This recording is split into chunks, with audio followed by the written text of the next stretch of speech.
Wonderful, and welcome to tonight's show. I'm so excited to be here and so looking forward to sharing our show with you this evening. Thank you to everyone who's being here. As you guys know, it's Lori Spagna with you. And before we bring on tonight's guest, I want to just give a heads up to thank Bob, our host, Bob Charles, at Pyramid One, who does such a fabulous job every week of making this show available to everyone. And if you haven't already, if you love this show and if you enjoy everything that Pyramid One brings forward, please head over to Pyramid One Network on the homepage and make a donation and circulate the currency of energy to support and assist him in making this network possible and making the shows on Pyramid One possible and all the work that we do to behind the scenes to bring forward the guests and this fabulous information and energy that supports us through our journey. I also want to invite you to head over to lorispagna.com and check out all of the fabulous and amazing free gifts that are available to you. There's free classes and workshops on animal communication and telepathy, and there's free classes and workshops on developing your psychic intuitive gifts. There's also an amazing free class and meditation on activating your dormant DNA. And there's also a free class and meditation on learning about your role as a star seed, light worker, way shower, earth seed, and all that terminology, everything we love to really identify about ourselves in the new earth and through this ascension process, this evolutionary process. So please head over to lorispagna.com and check out all those amazing, fabulous free gifts. One other thing I want to bring to your attention, which is the Star Seed Crystal Experience that we're leading in Hot Springs, Arkansas. And that's coming up on September 6th through September 10th.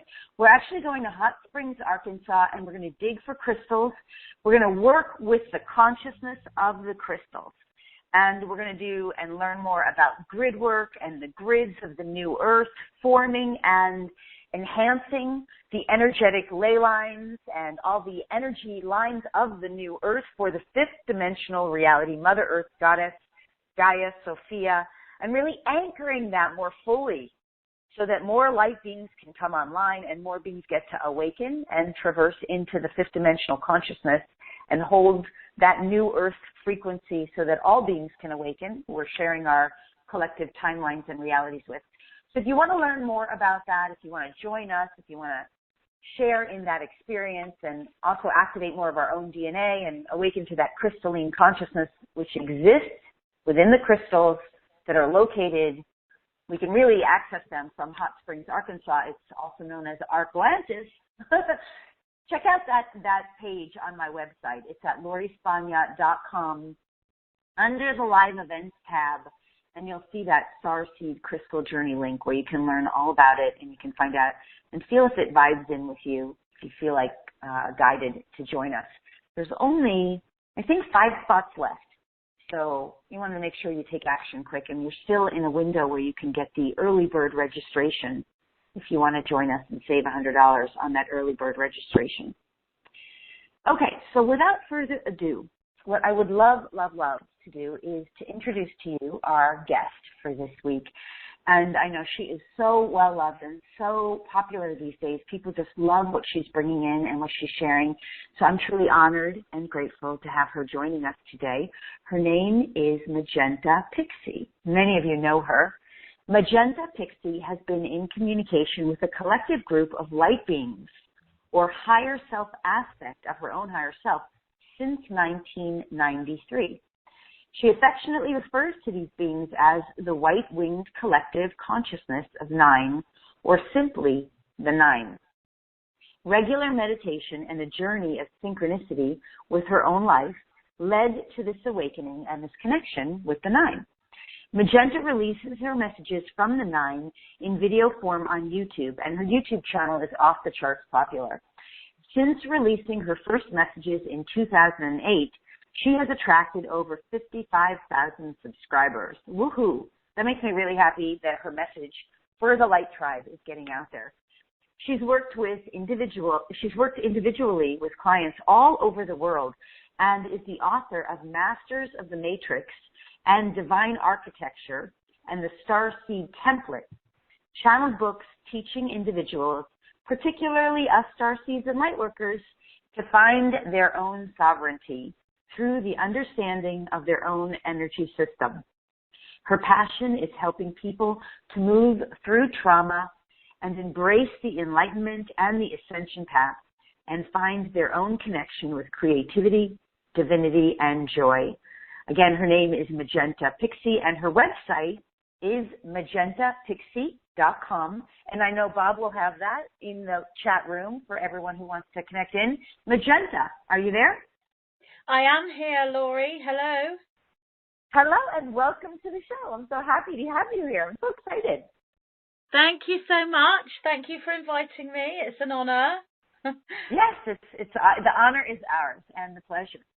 So, all right, so let's first give everybody who may not know you just a little more of your own personal story. Tell us in your own words. I mean, I just read your bio, but if you want to add anything or tell us about your journey or what might have, especially what might have been the catalyst that kind of got you aligned with your journey of channeling the nine and bringing forward everything you bring forward now. Tell us a little more about your personal story so we can know you better. Well, like all starseeds, there will be a series of catalysts right from childhood. So there were things happening with me when I was really little, when I was a child, and that sort of continued. There were all sorts of different catalysts and different stages of awakening. But in 1993, after many synchronicities that had brought me to this conscious spiritual journey, I decided, or rather I was guided into, specifically and consciously intending to move into channel. At that time, I was learning about spirit guides, and I wanted to connect with mine. I had made connections in the past, as I said, when I was a child. My father was a hypnotist. He used to take me into hypnosis regularly from a very young age, and I would be one of these individuals that was into somnambulism, so a very, very deep, deep state of hypnosis was happening to me right from childhood. By the age of 11, I would talk back to my father from that perspective of the sort of soul aspect, if you like. I didn't know what that was at the time. I was only 11 when that started. I used to call that part of me Subby because I gave him a name. I felt that he was male. Subby after subconscious, because my father told me that that was my subconscious mind. So all of that had already started. My brain kind of knew what to do, so that when I consciously went into channeling, and I found a book called Channeling. It actually fell out of a bookshelf, you know, at my feet, like it kind of does. I would follow these meditation exercises in this book, and I made connections very, very quickly. So that was in 1993. I made a connection very quickly to this light being that told me he was my spirit guide.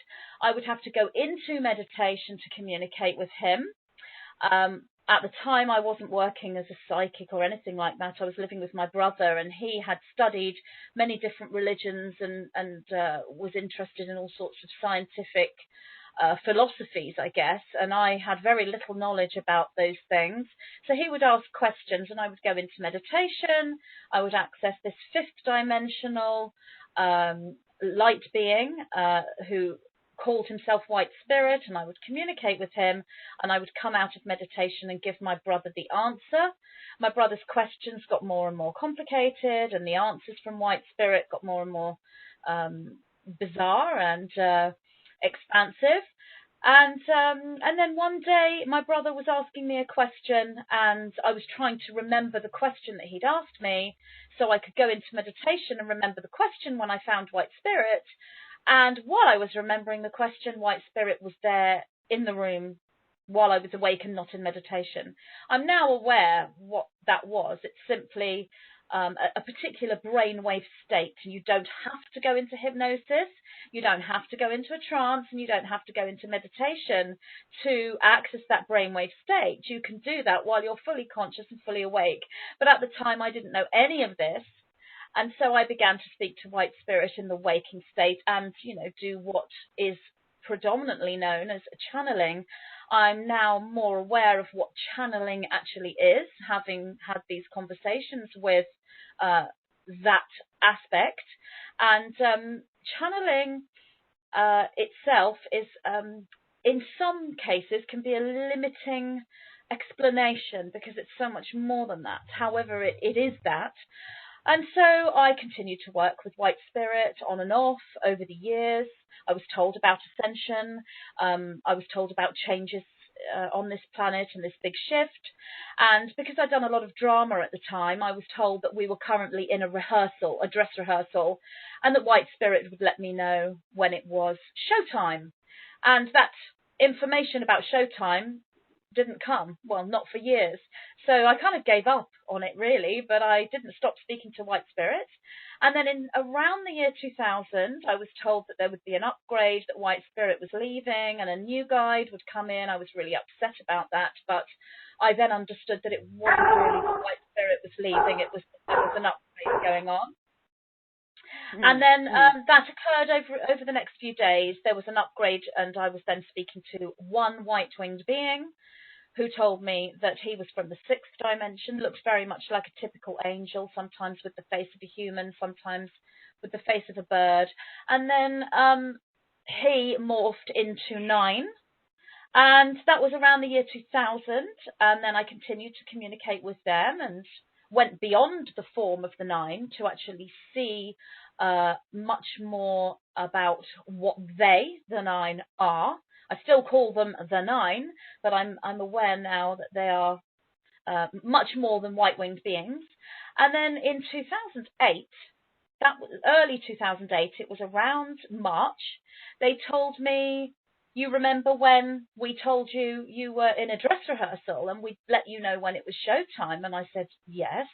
And they said, oh, well, it's now. And now is showtime. Very calm and matter of fact. And I'm jumping around and like, what? Now? You mean like today? And they're like, well, now. I said, well, what do you want me to do? What shall I do? I knew that I had to do something. I didn't know what. And they were telling me it's time to take my place. It's time to go public. And I said, what do you mean go public? Do you mean you want me to tell people I talk to you? And they said, yes, exactly. And I said, well, who do you want me to tell? And they said, everybody. So that's kind of how it started. I started to then upload the messages from them as YouTube videos. I didn't really know what I was doing. It was all a bit of an experiment. And it went from there. I had people write to me after seeing the videos and they would ask questions. When I realized that the videos and the messages were helping people, then I continued to bring the 9 forward. I continued to bring forward the messages in response to my own questioning and in response to questions from people that emailed me. And that was in 2008. So I've been on YouTube 10 years. And then in 2016, I wrote my first book, or transcribed my first transmission from the 9, and I had no idea it was going to be a book. I thought it was another video, and halfway through or quarter way through I thought this can't possibly be a video, it's too long. And then that was 2016, and then last year 2017 I transcribed another book, and I've just finished a third book with the 9. And each time there's a new video, each time there's a new book, it's another upgrade regarding my own personal spiritual expansion. But I'm aware that my own personal spiritual expansion is occurring at the same time as millions and millions of other people. We're all doing this together. So that's basically my story. Yeah, awesome. I love that. It's like you were being led through the process, and at the same time you were trusting and surrendering to your own higher guidance of the 9. That's really awesome. Tell us the name of the 3 books so that people can find them. Will you tell us I know one of them is Masters of the Matrix. And That's right. What are the other 2? Yep, Masters of the Matrix is the first one, Becoming the Architect of Your Reality and Activating the Original Human Template. So that was the one transcribed in 2016, and this is very much about matrix awareness and matrix mastery. So the second book is Divine Architecture and the Starseed Template, Matrix Memory Triggers for Ascension, and this is about matrix architecture, So you construct your matrix. It's deeper work within the matrix being the Merkaba, the toroidal field, the energy system, many words to describe it. And then my third book is not released yet. We are in the very final editing stages. I am hoping that this will be ready within the next couple of weeks, 3 weeks really. I really am hoping, but obviously, you know, it has to be ready. And that is called The Infinite Helix and the Emerald Flame. And the subtitle to that is Sacred Mysteries of Stargate Ascension. Wow, that sounds so great. That sounds fascinating. So I know the first 2 books they can get on Amazon, right? Yes, and they can also get it on your website at magentapixie.com. Okay, If awesome. you go to my website, it will just take you through to Amazon, and you can get the book in paperback and for your Kindle as well. And that will be the same with the third book. And as I said, I'm hoping that will be out, you know, within the next couple of weeks. I hope. That's the aim. I know people will love that stuff because your stuff is really super progressive and really helps so many people through the awakening process. So let's talk about, why don't we start with talking about more about what's going on in the current timeline and trajectory in terms of humanity's awakening. I mean, I know that's a big question, but I think it's a good place to start. You know, what's your take on where we're at right now in terms of linear time and in terms of what's going on with respect to our awakening process, and especially for people who, you know, are generally already pretty aware of what Ascension is and that there's an Ascension process going on? Because our tribe and community is already pretty tuned into that. You know, they're already pretty awake. So what's your take on what's going on right now for us? Okay, well, there are very many models to explain reality and what's happening, and I will present the model that the 9 have taught me, which appears to be a model that is that many can resonate with. But there are many different models to explain it. So what I'm told is what's actually happening is we are entering, or we are in, our own personal individual reality, our own personal individual timeline. And we are creating that timeline through our own consciousness and our own paradigm. And that timeline is somewhat contained. It's private and personal and individual within this structure that is the matrix. And that one structure is an infinity structure. So we each are within this one infinity, creating our timeline, and our timeline, our current reality, is unique. So every single one of us are experiencing a completely different, unique reality within this one reality that we call reality, you know, the third dimension and multi-dimensions. But what is so lovely about this is that we are all going through this experience together that we know as Ascension. So although these individual reality timelines are individual and unique, they are extremely similar, to the point where millions of individuals, these that we call the starseeds, are experiencing almost identical events and experiences. People are having similar dreams. They are being called by similar symbols. The reason for this is this whole time period has been sort of pre-planned, if you like, and we've all incarnated with these particular triggers or key codes or language of light, you know, dictionaries or codices within our matrix, within our fields, and they're all the same or very similar a codex within us, like a library, and we're triggering them all. And what that is a metaphor is DNA activation. And as I said, there are many models, but what's happening according to the 9 and the model they show me, and they do stress it's very important to know that there are many different models, so you may hear different things from different conduits, different channels that are communicating. The 9 say to me that at the moment where we are in the Ascension process is the reconstruction of a DNA template. That DNA template we know within the physical reality to be a double helix DNA template.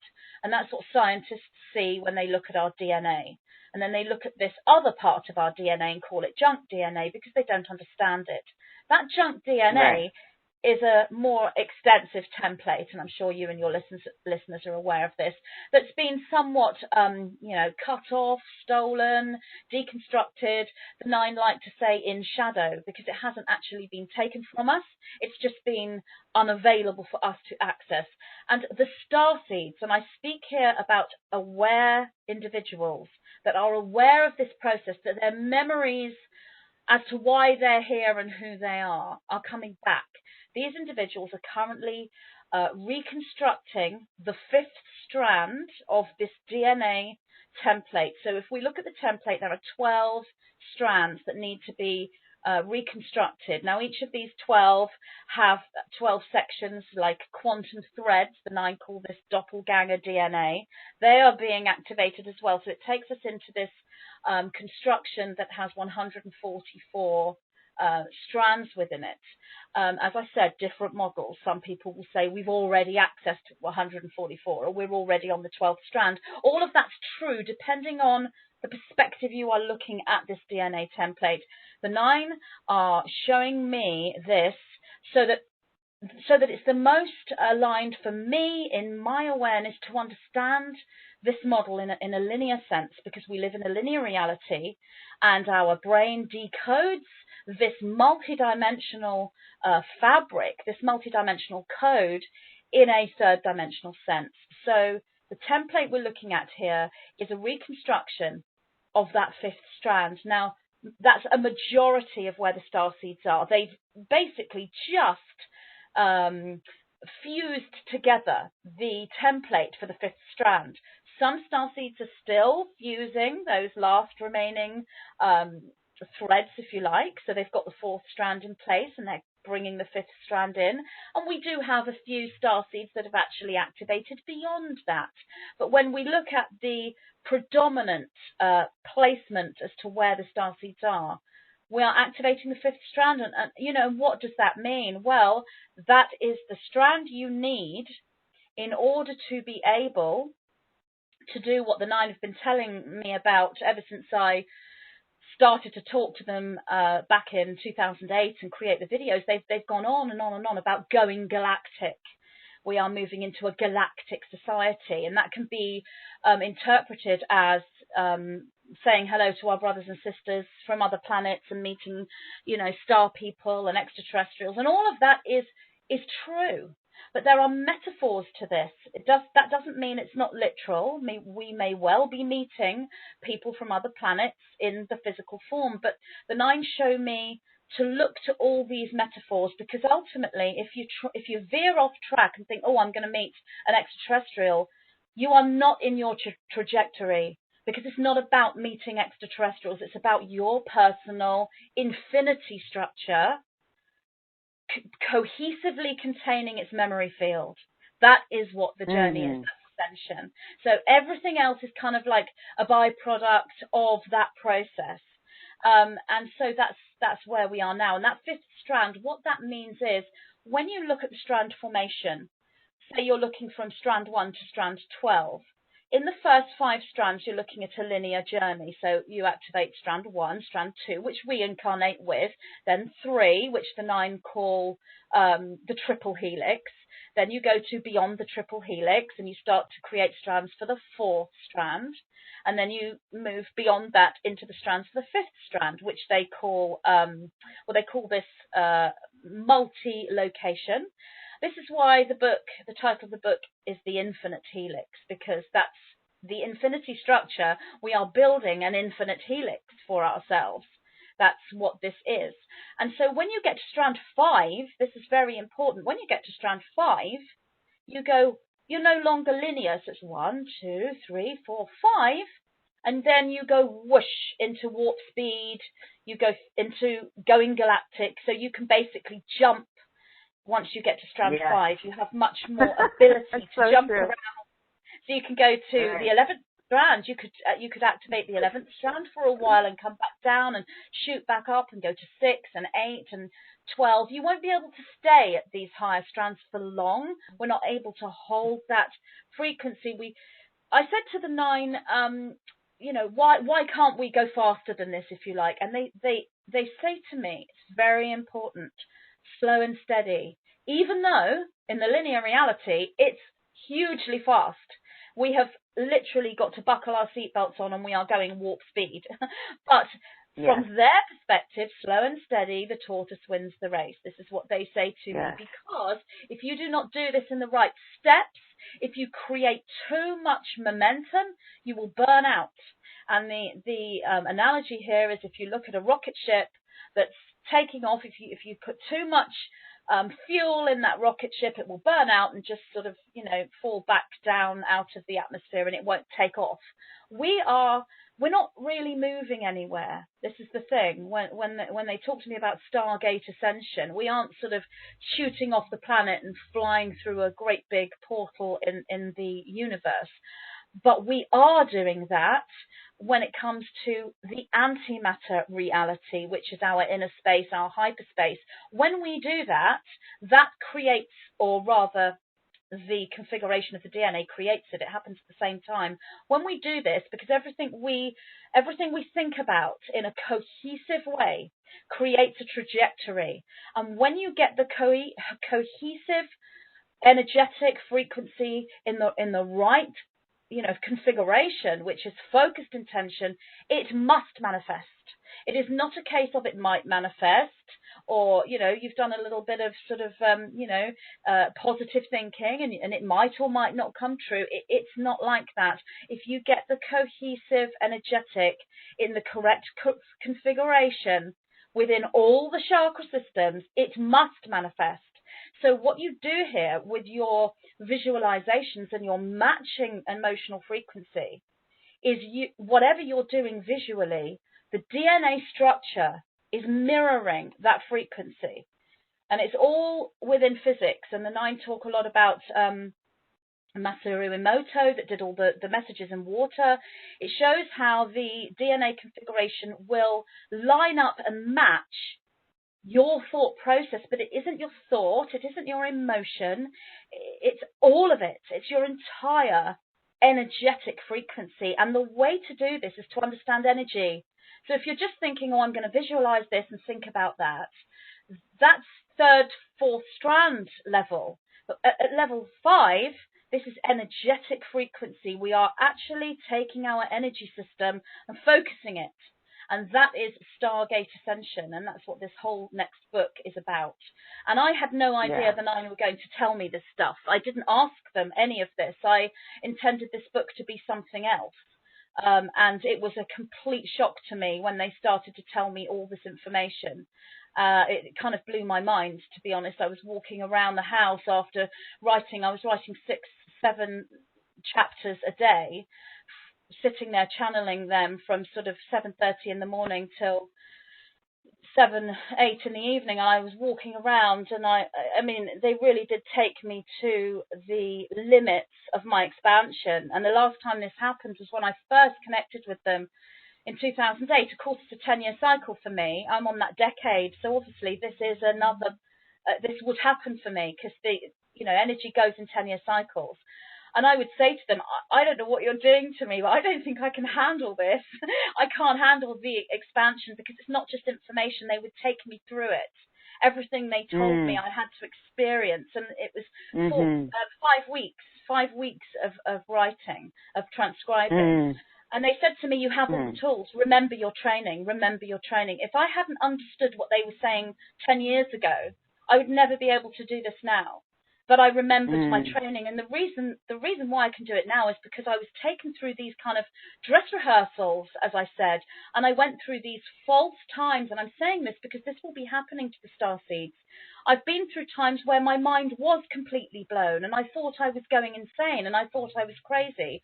And I actually remember I couldn't function in the real world. I've had times when I couldn't eat my dinner, and I couldn't speak to people, and I went through some just complete insane moments, but I always came out the other side, and I now understand why I was taken through all of that, so that when this happened this time with this book, which was much more profound than the last two books, I thought, okay, I know what's happening to me here, and I don't know how to deal with it this time. But they really did take me to my limits with this information, and it was every single night, all night long and all day.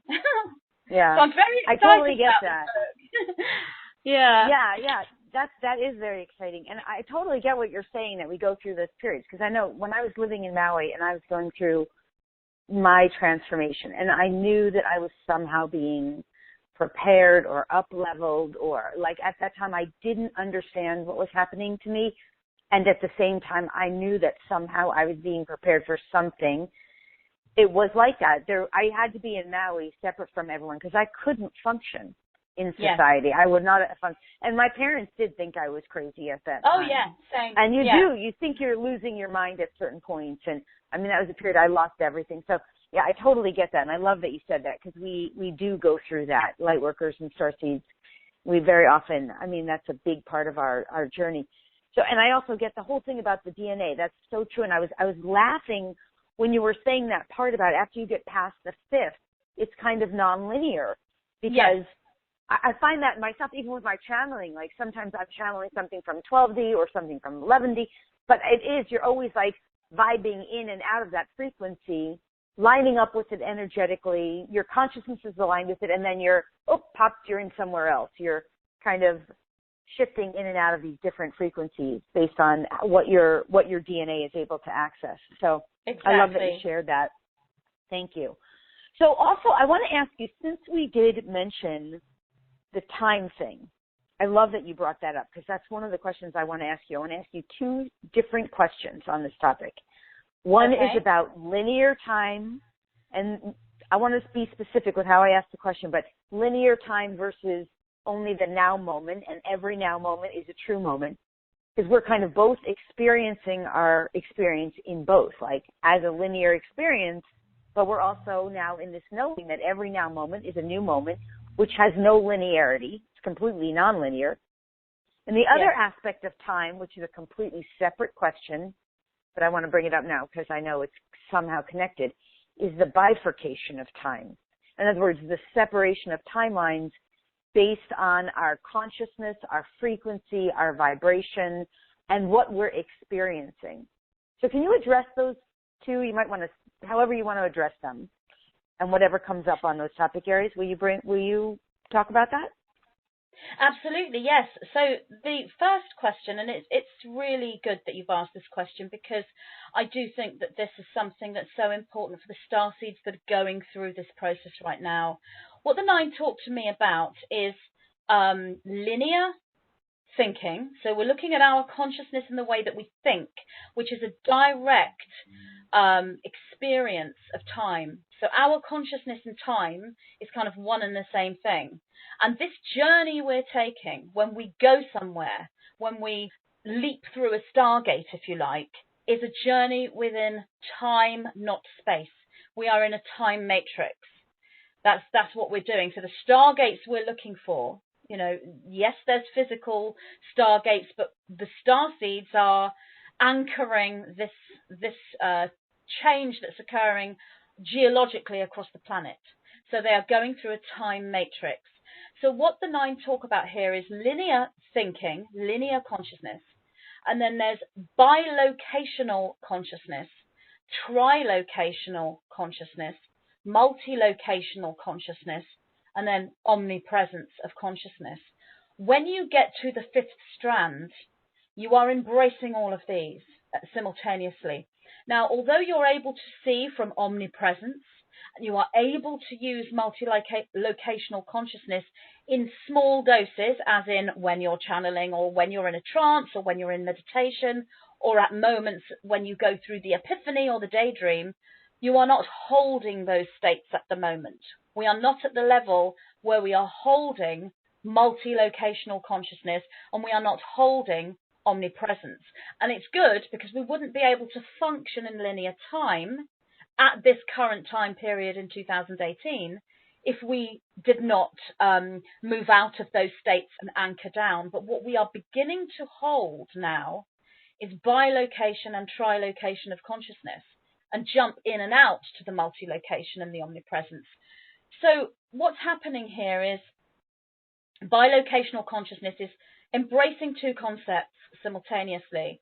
And I don't just mean two minor concepts. I'm talking about two paradigms, two belief systems. We haven't just got one paradigm, which is our belief system constructs our reality. So if we have a cohesive belief system, this constructs our infinity structure. But if we have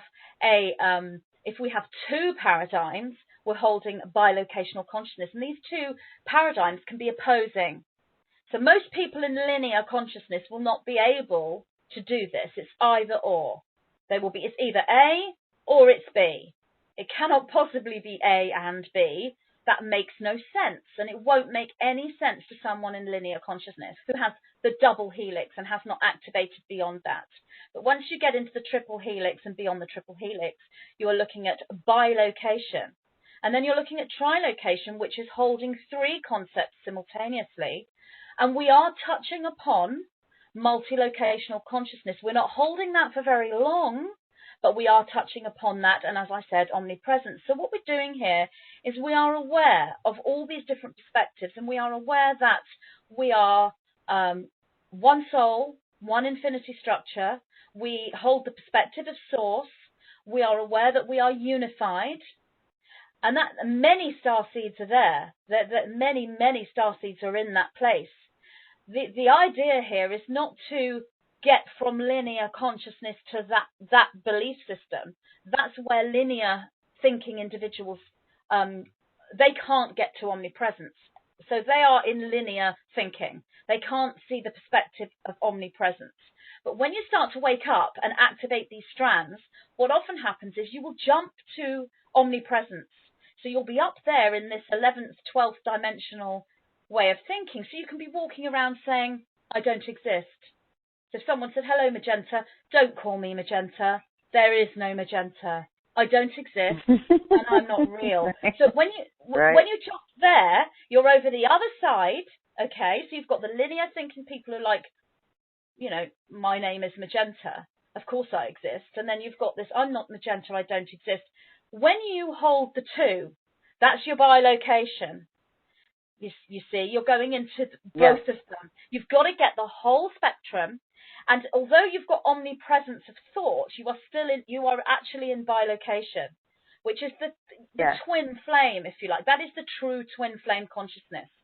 So when you're in omnipresence that's anchored, so I am a linear being and I exist and my name is Magenta and I'm human, and I don't exist, I'm not Magenta, I'm only one soul, there's no one else here but me. You take both of these together, although you are in omnipresence, which is the highest form of thinking, you're actually in bilocation.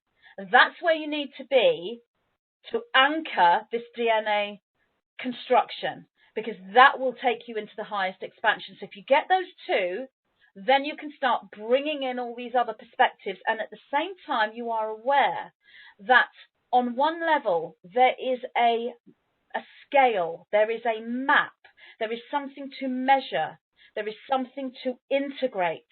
And we can do this through numbers, we can do this through graphs, maps, coordinates, geometry. We can do this in many ways. And then we also are aware that there is no map, there is no graph, there are no numbers. And we don't take one or the other.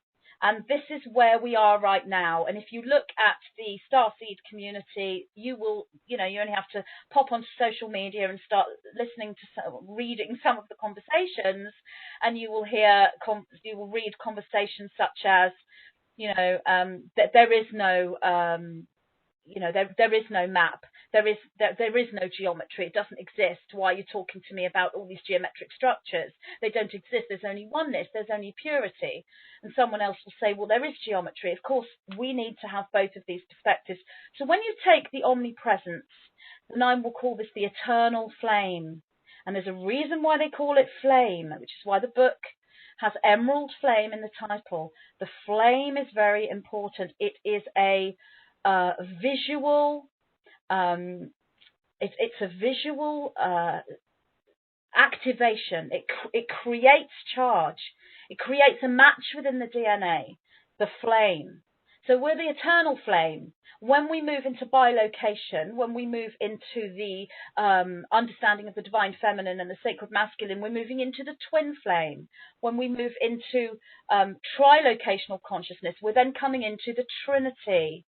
And so then we're looking at different structures. It's that's kind of where we are right now. So your question regarding linear time, we have to have that. We are not leaving linear time behind. From another perspective, we are. If I were to say to you, we are remaining within linear time and we are not leaving linear time behind, that is true. If I also say to you, we are leaving linear time behind, it doesn't exist anymore, that's also true. And we have to take the bilocation and take both those belief systems. So bilocation isn't just two different concepts. It's an opening of a fractal.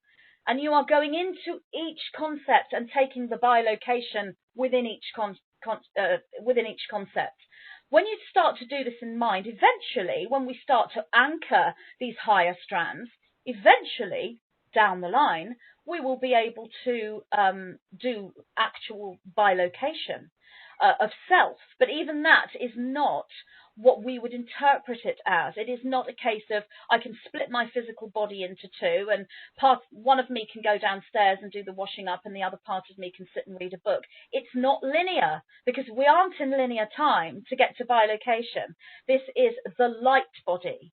The light body will be able to do this, and we start with our thought process and our embracing of concepts. And then as we start to do this, eventually this will become whole. So you know, like when you astral project, anyone who does out-of-body travel, you are in a one light body sort of projection of you. Well, you'll have two when you are bilocational in your actual construct. You'll have two, and you'll be moving in two selves at the same time, and you'll be able to hold the memories of your experience. And then there will be three, and then there will be many, because as above, so below. So we're mirroring everything. So that's the answer really to the first question, is linear time. Absolutely, we must embrace. We must embrace linear time more than ever before. We have to understand linear time, but simultaneously we are embracing all these other stages of consciousness. And when we jump into bilocation, trilocation, multilocation, and omnipresence, we've jumped time. We've gone through the time matrix. So when we're in omnipresence, which is, 12th dimensional, if you like, looking at the scale, we are no longer in linear time, but we're simultaneously embracing linear time. So we are jumping time. We're time jumping. We are experiencing the future. That's where the starseeds are. At the fifth strand, they will not be able to anchor only in linear time anymore. And they will have friends and family that are in linear time, but they have gone whoosh. However, they're still stood there next to you. You can go for lunch and be sat on one table, and the person on the next table, they're in linear time. So they're in the old earth. You're in infinite time, or omnipresence, multi-locational consciousness, wherever. You're in the new earth. But you both sat next to each other in the same restaurant. And this is something that we have lots of people who are aware of these teachings who have not opened up beyond linear thinking, so they are interpreting multidimensional concepts in linear awareness, and they're teaching as well. There are people out there teaching linear interpretations of multidimensional consciousness. On the negative, that's incredibly confusing for a new starseed who finds out that a portal's going to open up in our back garden. Someone's going to knock on our door and take us down this portal, and, we're going to be debriefed about our next step. We're going to be saying goodbye to all our family. We'll never be able to speak to our children again. This is frightening to people. This is not what they want, and it's confusing. So on the negative, on the positive, The fact that we have these linear interpretations of multidimensional concepts and multidimensional code is teaching us the difference between a linear interpretation and a multidimensional interpretation. So the individuals out there that are linearly decoding these messages are doing us a massive favor. They have their place.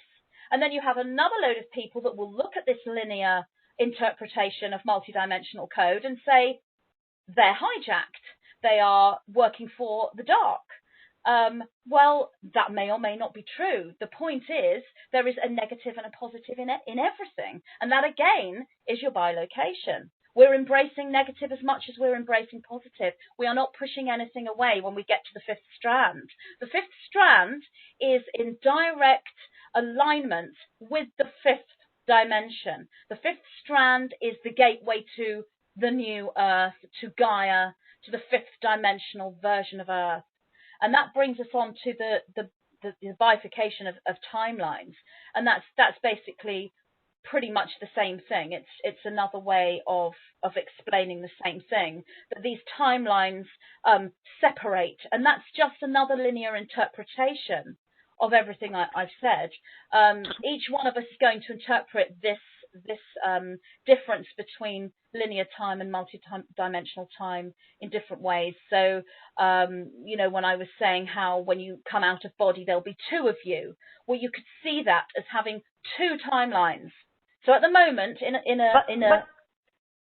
I ask you a question? I'm sorry to interrupt, but on the bifurcation of time, this is one thing that I have gotten from my higher consciousness, and I really do. I have not had one person who's a teacher of this concept agree with me, but I am so certain it's true. Okay. And that is that based on our vibrational frequency and our consciousness, and this does loop into what you said earlier about each of us having our own experience, even though we're coexisting side by side, that based on our frequency of consciousness and the vibration we're holding and the path our consciousness chose in terms of what we believed, perceived, and bought into, there's a separation of timelines in the sense that, let's say 5 years ago or 4 years ago or 3 years ago, in terms of linear time, somebody started watching the news and really believed the lie that World War III, I'm calling it a lie, that World War III would happen. And then other people watching the news also believed, and they all had a collective experience of believing that that was in the future, and they co-created a timeline with their consciousness. They aligned with the timeline where that potential already existed. And so they lined up on that timeline to have that experience and that trajectory.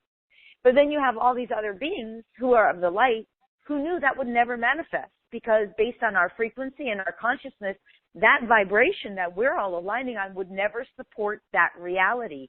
Therefore, in our consciousness, we knew, and we were also awake enough, conspiracy perhaps, to know that that would not be part of our future, that just does not exist in our future, that that's not a reality that would be supported in the vibrational frequencies of love. Therefore, there's a bifurcation of actual timeline experiences. And those two timelines cannot coexist on the same timeline, because one's saying that does not exist and one's saying that does exist. That's a bifurcation of timelines where two separate experiences don't exist on the same. Now, what's your take on that? For that as an example, but understanding that's only an example of it. Yes, that's accurate. That's absolutely accurate. That's absolutely true. That when you say they can't exist on the same timeline, that's correct. What you can get is bleed through. So there can be tiny little infiltrations between timelines that are side by side, if you like, which is a linear interpretation of how these timelines exist. What actually happens is, as we are each our own infinity construct and we have our own individual timeline, we also create group consciousness and group infinities, because everything is fractal. So there's only one infinity structure and there are infinite infinity structures. And so if enough people believe in, let's say, World War III as an example, if enough people believe and have a paradigm and get the correct configuration within their belief system to create it, it has to reach critical mass. because timelines can come in as a pre-matter, and that pre-matter will never manifest in any timeline. But if that group has reached critical mass with their cohesive trajectories of thought and paradigms, they'll create that reality for them. Now, this is the same thing as the nine saying to me, each starseed has a guidance system construct, and the timeline that they are creating for themselves is the timeline where their guidance system construct hails from. So when the nine say we hail from this timeline, what that actually means is that's the timeline you're creating. If you are in alignment with full balance and full awareness.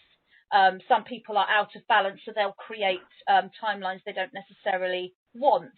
But if you are in a cohesive service to others, positively polarized, energetic, which you are able to hold from a neutral standpoint, which gives you that cohesive energy, then you will be moving towards where your guidance system hails from. So yes, we have a bunch of people that are not going to experience, let's say, World War III. We have a bunch of people that could be creating a reality where they may, and obviously we're using this as an example, as that's a very big one, and one would need a huge amount of, there'd be a high critical mass for that, and there would also be assistance within these different timelines, as that's not a scenario that consciousness that goes outside of linear time or extraterrestrials and other planets in inverted commas, that's not a reality that they would wish to have experience for this planet if they're of a positive vibration.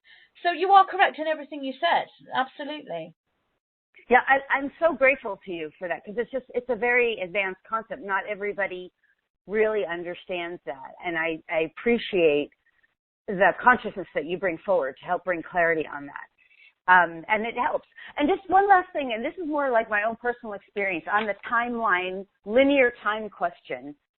So if, for example, someone gives you an astrology reading, for example, and says you're in a 7-year cycle where K2 is ruling you, and that won't end until 2019 or 2022, from a linear perspective, there's truth to that.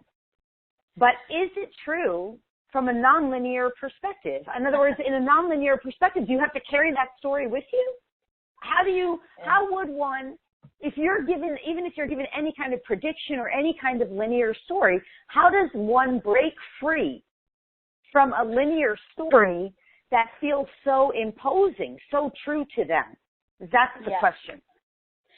Well, what a fantastic question that is, and that is incredibly deep and fractal, and I am not familiar that much with astrology. However, I will respond to your question because I have kind of gone into this with the nine somewhat with different examples. So when it comes to your astrology chart is a photograph. It is a photograph of your matrix, of your energetic system. However, your matrix, your energetic system, is fully multidimensional and has the capacity to show itself within all the different strand configurations. Therefore, we're looking at, if you like, a 12th dimensional photograph. So, the observer is the individual or holds the trajectory that will bring that 12th dimensional photograph into manifestation. So using astrology is another model, and it's a very accurate one. So the observer affects the observed. So if we're looking at the astrological chart, it's a living structure. It's a living structure, and it wants to be observed and it wants to be seen. But how you observe it will affect how it will act for you.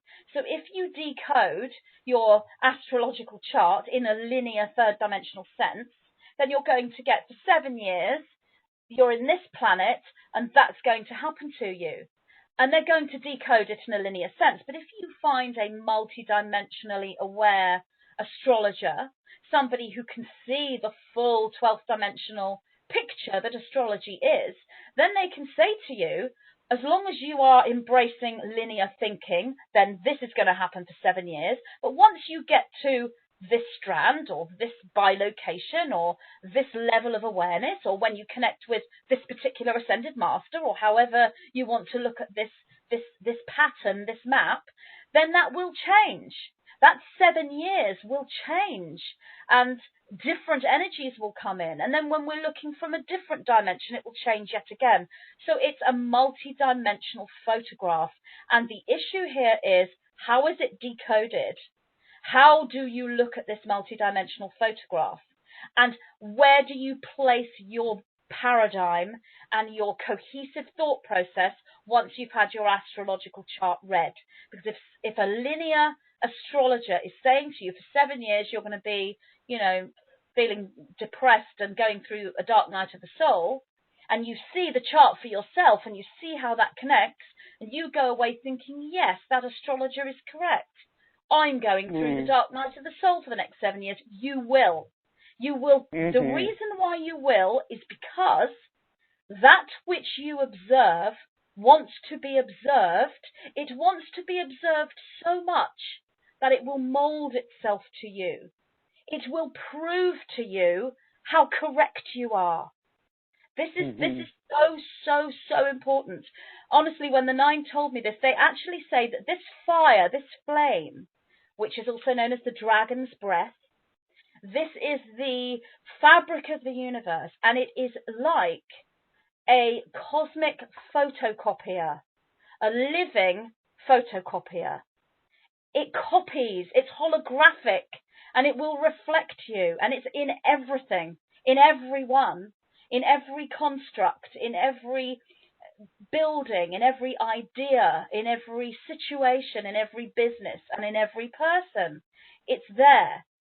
So what you hold in your paradigm, reality, that which wants to be observed, particles, waves, intelligence, the flame, the dragon's breath, whatever you want to call it, it will prove to you that you're right. And the reason why it's proving to you that you are right is because it wants to be seen. Why does it want to be seen? That was the whole idea in the first place from Source. Source did not know if he or she was conscious. Source wants to know what it is. Source wants to know if it's conscious. It needs to have a mirror in order to see itself. And that's what you are. So that's how astrology works. Yeah. I love that. I love what you just shared. And understand, I mean, the question wasn't so much about astrology per se as much as it was about when we feel like we're locked into some linear story that's not necessarily of our own choosing, we can free ourselves of it. But the first thing is for us to understand some aspect of it is just simply a story. And so I love the way you shared that, because it's like it's wanting to be witnessed. It's wanting to represent our truth to us. It's the expression of what we believe and perceive. So for sure, I love that. There is a little bit more to this as well, and I have tried to explain this concept to people, and they don't understand it, and they see it as something negative. What I would say to you is, when it comes to manifestation, or when it comes to that which is observed wanting to prove to you that you are right when it comes to your paradigm, there is more than one you that is working here with manifestation. So you, as a physical, linear thinking person, could get trapped into a reality because of your own belief system. But remember, you also have a higher self aspect. You have a multidimensional aspect. And you also have a pre-incarnate blueprint that you created before you incarnated from a linear point of view. It's happening now from a omnipresent point of view. So what I'm saying is, you personally might might trap yourself into a reality due to negative thinking, call it a negative spiral. These negative things keep happening. But one could also look at the viewpoint that the guidance system, as in the higher aspect of you, the multidimensional, omnipresent aspect of you, is also manifesting and communicating with that which wants to be observed. because that which wants to be observed is showing itself to all of you. So you're working on multi-levels here. So basically you can free yourself, if you like, because the guidance system is constantly working to free you and bring you back to the path of awareness, enlightenment, positive vibration and ascension, and that which you chose to experience prior to your incarnation. So it's not a negative thing, although it may feel like that at the time. The guidance system is always working to, get you out of trouble, if you like.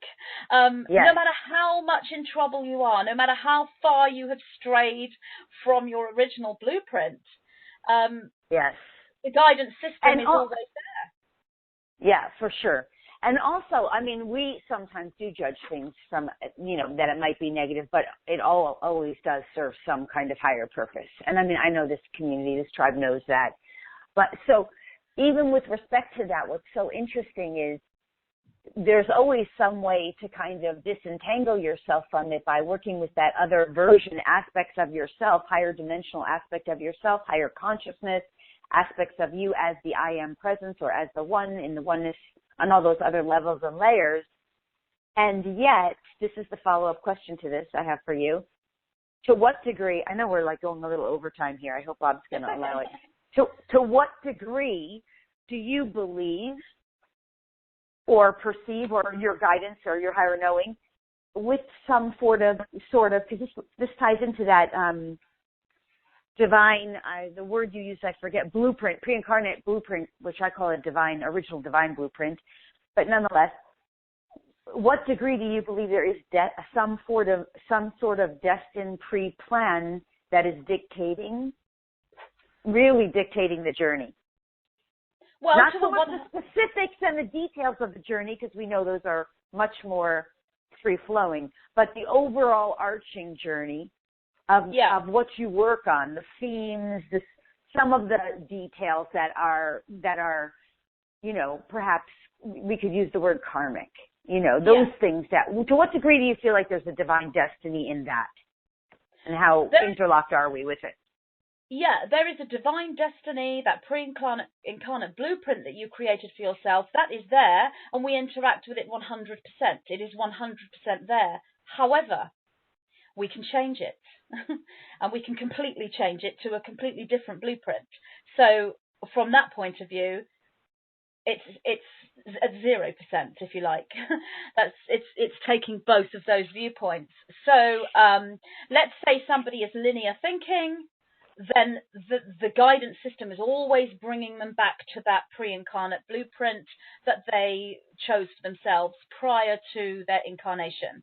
Because they're in linear thinking, they've not got to the stage or the awareness where they can change it. Once you get to fifth strand, and sometimes prior to that, you can begin to change your blueprint, because there is no blueprint. When you go into omnipresence, when you go into the 0 point, the eternal flame, there's no maps and there is no structure. You've gone outside of anything that you can measure, so it doesn't exist. When you can get there to the place where the blueprint doesn't exist, that's where you change the blueprint from. Yeah, I love that. And that is sometimes also what we refer to as, that can be paralleled with the terminology 0 point. Would you agree with that? I would agree with that, absolutely. 0 point is the eternal flame, it is source, it is the the central point, the central core, many names. That's 0 point. I love that. Because I think people can relate to that.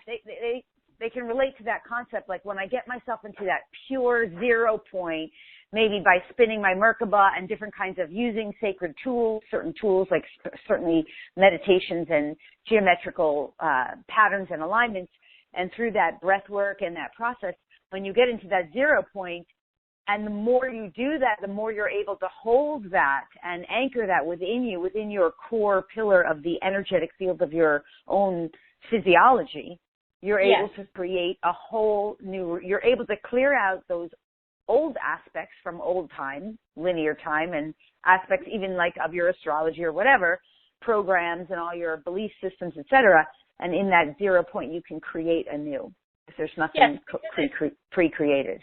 Right. Because it's made of pure potential. That's what it is. And if we were to give it a structure that we could recognize, it would be plasma. But it would be plasma that is light. It's liquid light plasma. That's what it is. And how you find it is you have a negative polarization, you have a positive polarization, and you merge the two together. Well, they cancel each other out, and that's what the zero is. It's a space of neutrality that is neither antimatter nor matter. It's neither negative nor positive, yet it is both simultaneously and neither. And when you're in that place, that's pure potential, and that is why you can create anything. And it's also the same thing as inexhaustible free energy. If you could actually take this equation of matter and antimatter, negative and positive, and apply it to actual universal fabric and tap into it, that is where you would find free energy for this whole planet. Oh, yes. All right, good. So, Magenta, thank you so much for these incredible incredible answers and guidance. It's so wonderful to have somebody who really is so tapped in and has so much to offer. I just want to, before we start to wrap, I want to ask you a couple of other more kind of basic questions, but they're things we all want to know about and that are kind of in the current news these days. What about the royal wedding? I mean, I personally am not as into that, but I know there's a ton of people who are. And it did definitely bring up that experience of the consciousness of love and twin flames and two beings who are in love and uniting, and it affected us on the world stage. So what are the 9 and/or what would you like to share in terms of ascension consciousness on that topic area of the royal wedding? Well, the royal wedding was yet another construct that is reflecting the current consciousness on this planet. On one level, what you expect to see is what you will see, because, as I said, energy wishes to be observed. So if you are looking for evidence of some kind of cabal Illuminati ritual, you will actually find it, which will prove to you that you are correct. If you are watching the wedding and looking for love and joy and happiness, as long as what you're holding is cohesive and has a structure to it, then you will have that match as well.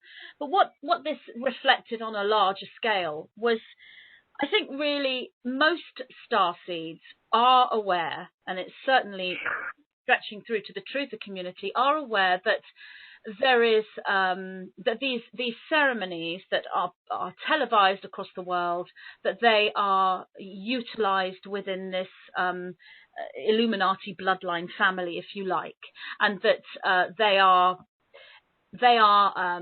ways of harvesting energy, or ways of passing messages and signs around.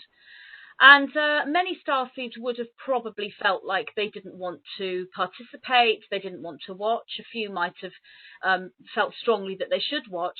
But those that made the decision not to watch, within that group, there were many that on the morning of the royal wedding, or at some point in the day, they changed their mind. They had some kind of sign or guidance or feeling that they should watch. That happened to me. And a lot of this was to do with the fact that it wasn't the same as the other ceremonies. There was not the evidence of this cabal Illuminati ceremonial negative structure. The evidence, it was there, but nowhere near to the degree that it has been in the past. And then we had this preacher come along, Michael Curry, who I'd never heard of, that was absolutely fantastic. And the things that he was saying were so truthful that no matter what philosophy you hold or what religion you follow, you couldn't fail but to acknowledge that what he was speaking was truth. And the information that he gave would be completely in alignment with the philosophies that the starseeds hold that are going through ascension. He even mentioned the new earth. So the energy was actually much lighter and much higher than it has been in previous ceremonies. And I think this this reflects where we are. This reflects where we are as a consciousness, because the paradigms of the star seeds, those that are cohesive, I'm not talking about those that are haven't created cohesive structure within their emotional fields.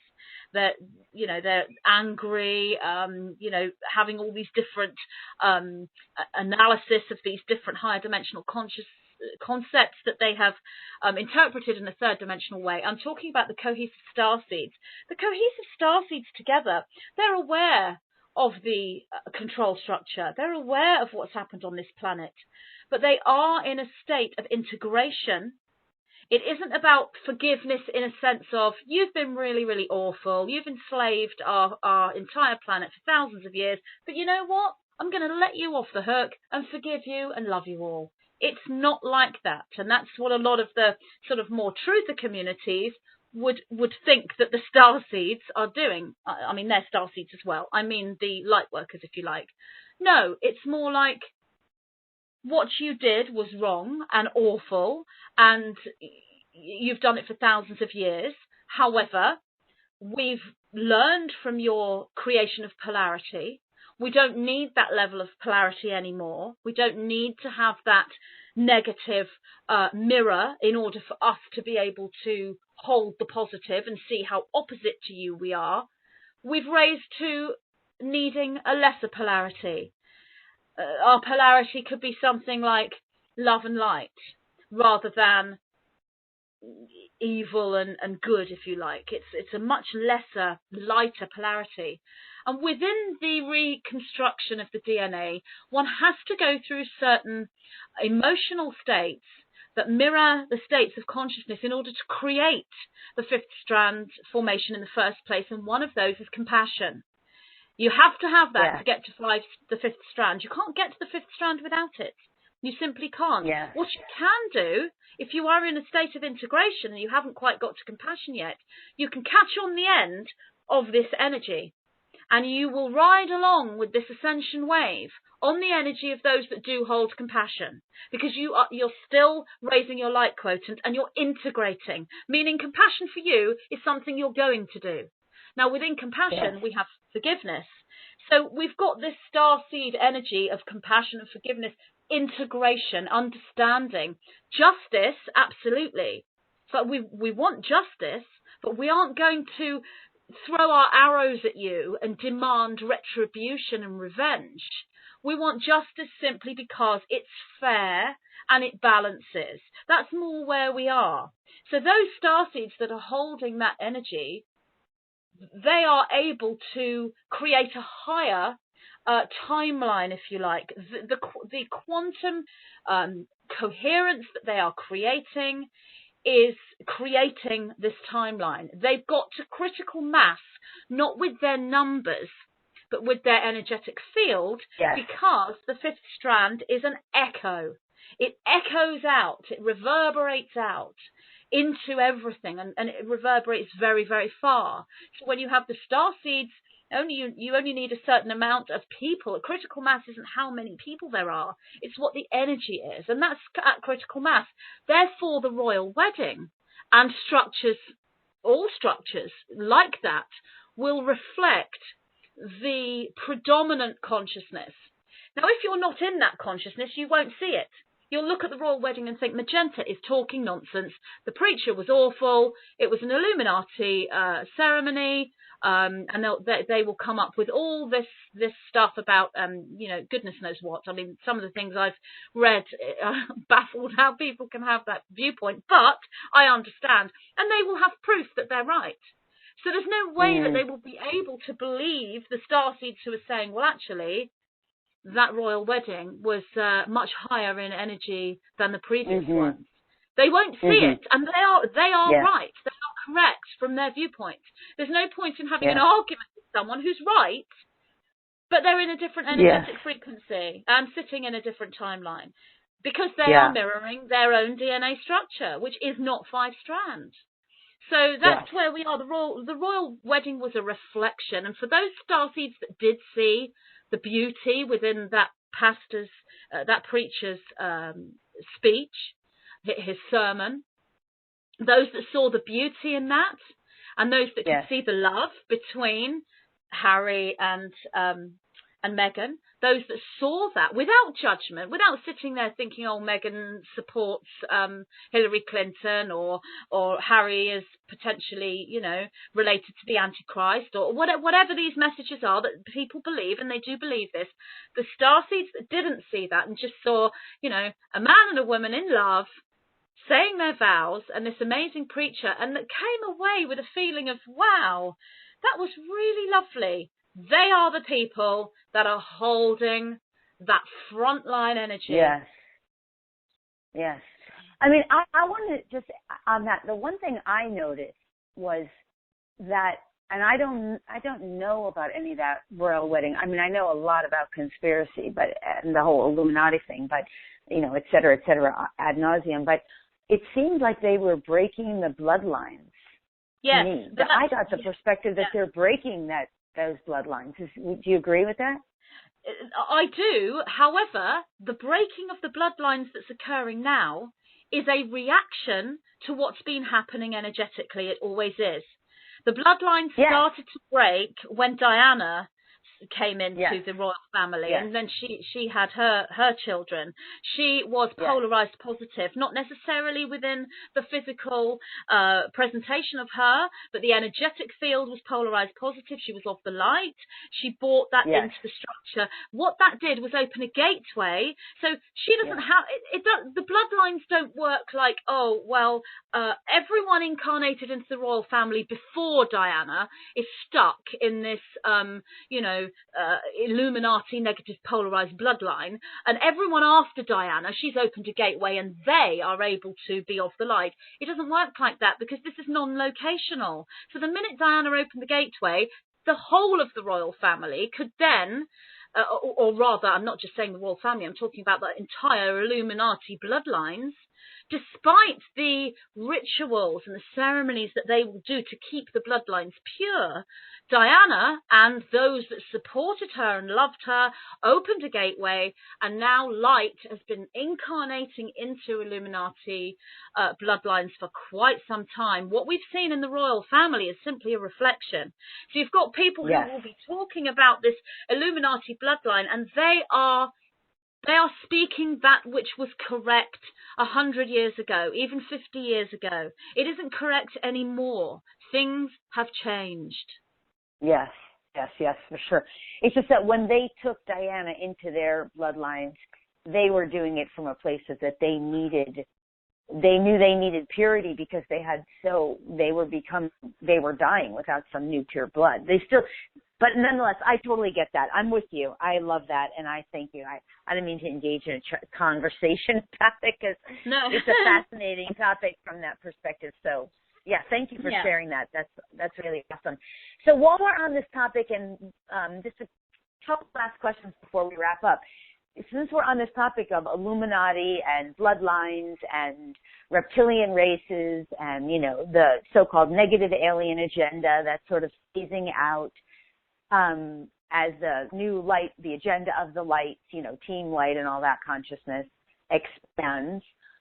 Curious to ask you, what's your perspective in terms of that old agenda phasing out? Like, we're starting to see a lot of these older people cross over. For example, Barbara Bush Sr. recently, and some of these old Illuminati public figures who held that in place.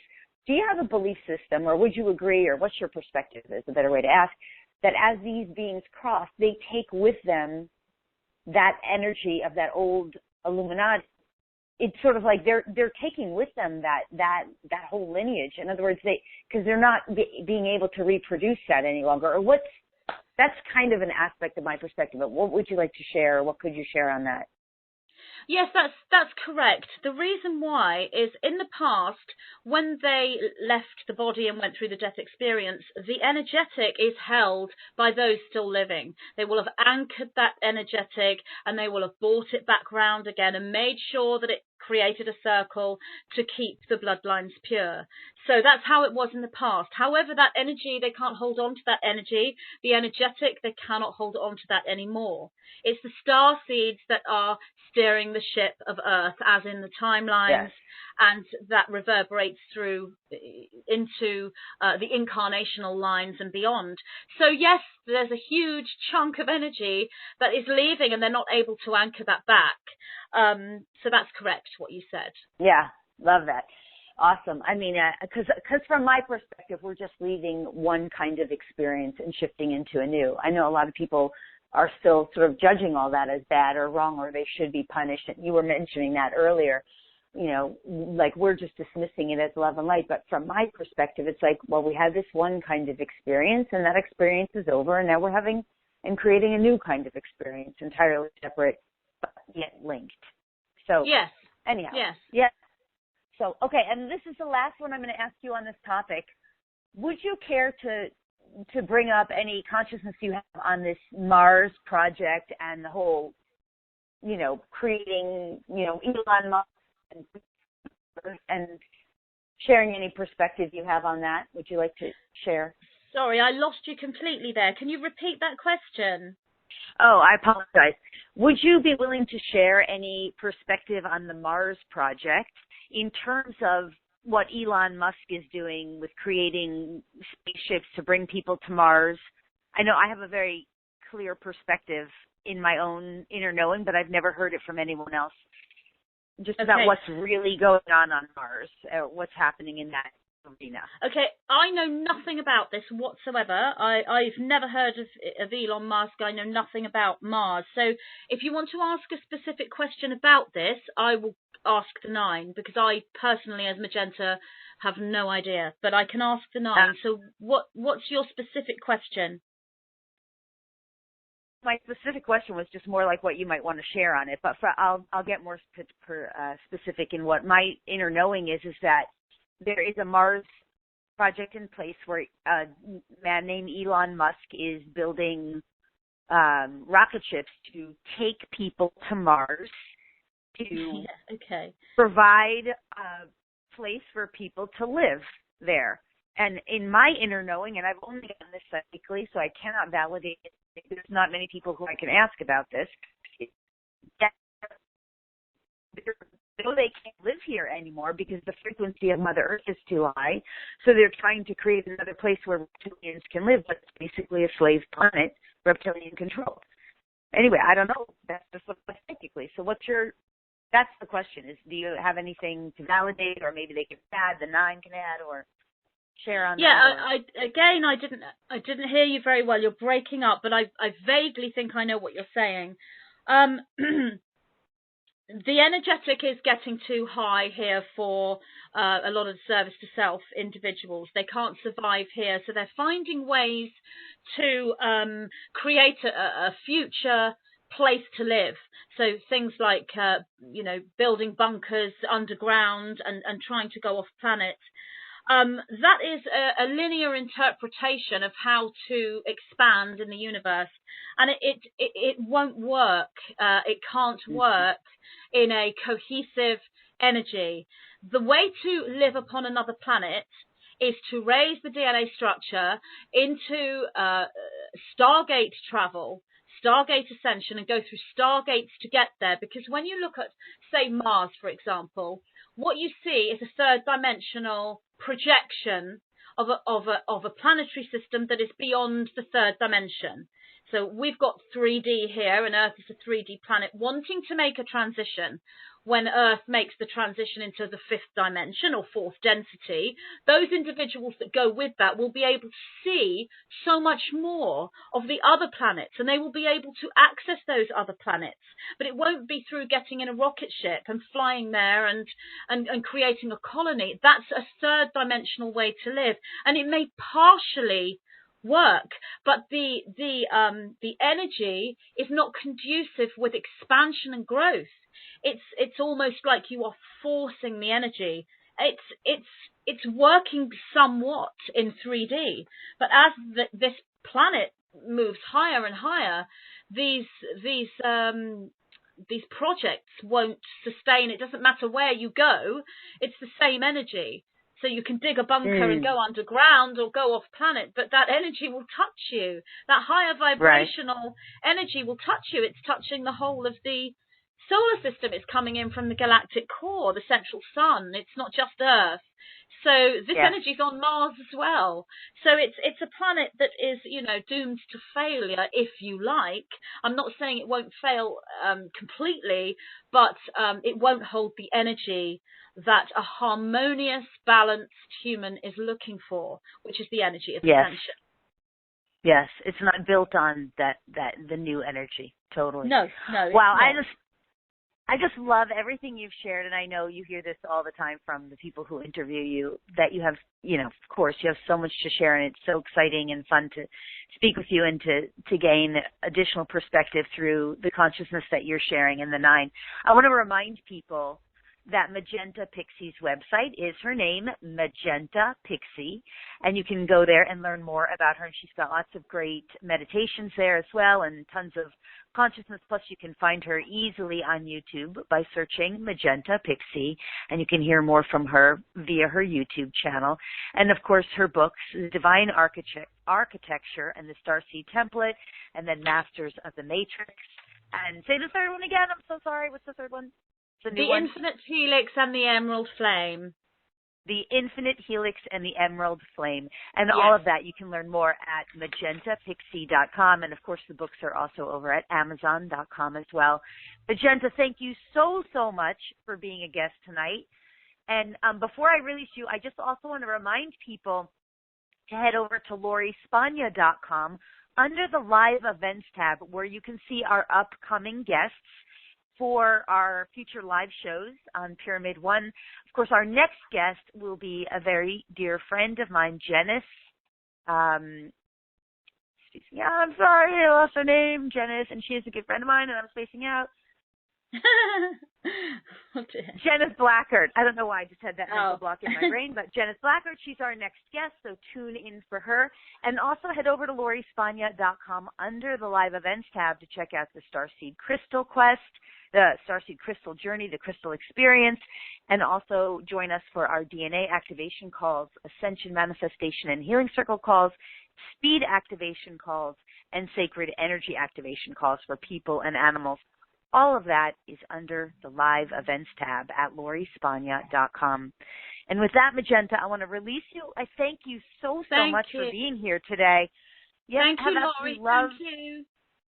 Yeah, thank you so much. I loved having you here, and I know all of our listeners have really hugely loved and enjoyed the call as well. Until next time, we're sending so much love to everyone. Lots of love to you. Okay, bye-bye.